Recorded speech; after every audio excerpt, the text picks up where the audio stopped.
Hey guys, how you doing? This is Manga Section. I'm here today to bring you the review for My Hero Academia Manga Chapter 128. So Deku fails. That's what it comes down to. Deku fails, and he fails miserably. Now, granted, we found out that we can say he really wasn't going all out. We know that he was avoiding hitting all the All Might posters on the wall, so we can say he wasn't going All Might.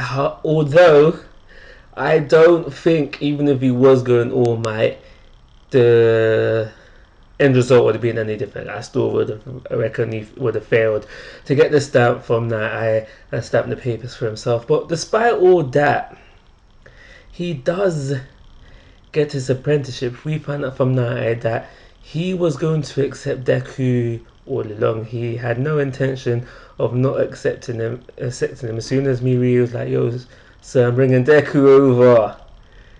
Night Eye was already thinking, yeah, I'm gonna accept it. Night Eye does say that he doesn't think Deku working under him will not benefit him in any way, but he also does say he doesn't acknowledge Deku, and I think, oh yeah, I'm pretty sure the reason why Night Eye is allowing Deku to work under him is to just to show Deku that it's going to be hard to live up to the reputation of symbol of peace, and also just to show Deku that he doesn't think that Deku is worthy of being the symbol of peace as well. That's the reasons why I think that Night Eye is allowing Deku to work under him and just do the internship.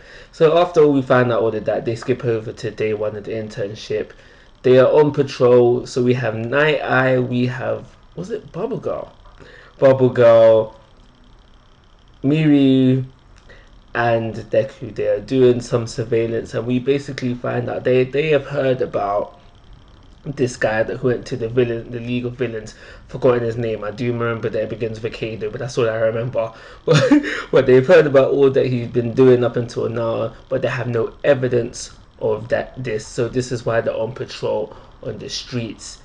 Night Eye is going to be with Bubble Girl, and Miyu and Deku are gonna team up.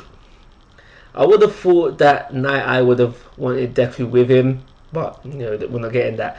But so yeah, we find out that they're doing surveillance for those reasons. So they go off, they split off into those two groups, and now that's where we see this little girl. She's running, so you're thinking, okay, who's she running from? She bumps into Deku, and then we find out that the person that she was running from is this guy with the beak. Begins with K. His name begins with K. You know who I'm talking about. You read the chapter, but yeah, we find out that this girl is running from him, and now she's bandaged and she's screaming for help. So obviously she doesn't want to be with them.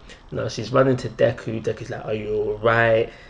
Deku has seen this guy whose name begins with K, and they know, like, that's who that's out there surveilling. So for what is going to happen next, I do not know, but it was a nice place to leave the chapter because it does make you think, yo, what's going to happen next? So now that's everything that's happening in the chapter, and now so Deku's got his internship, and that's all good. That's all good. He's under Sir Night Eye, All Might's former right hand man. You get me? That's all good.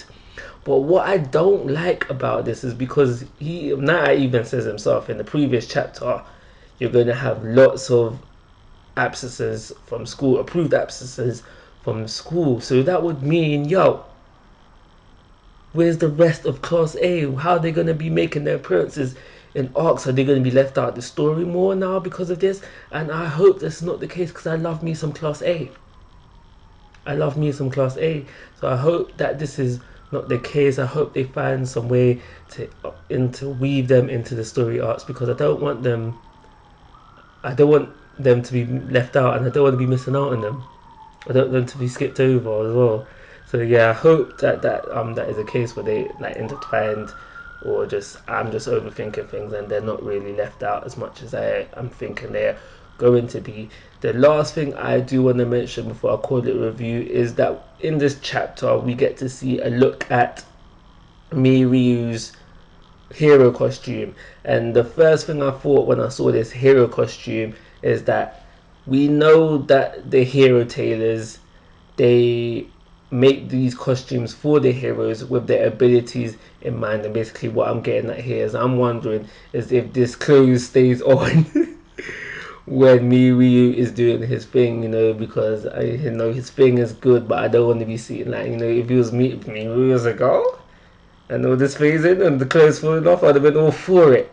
But because he's a guy and I'm a guy, that don't swing that way. I don't want to see it. I don't want to see it. So yeah, I was just basically wondering, can his clothes do this phasing thing as well? And if they can, what kind of material is this suit made out of? But anyway, I'm gonna give this chapter a 3-star rating and call it a review. Like always, guys, I'm asking for your thoughts and opinions. If you haven't already, please subscribe to my YouTube channel. But most importantly, take care. Have a nice day.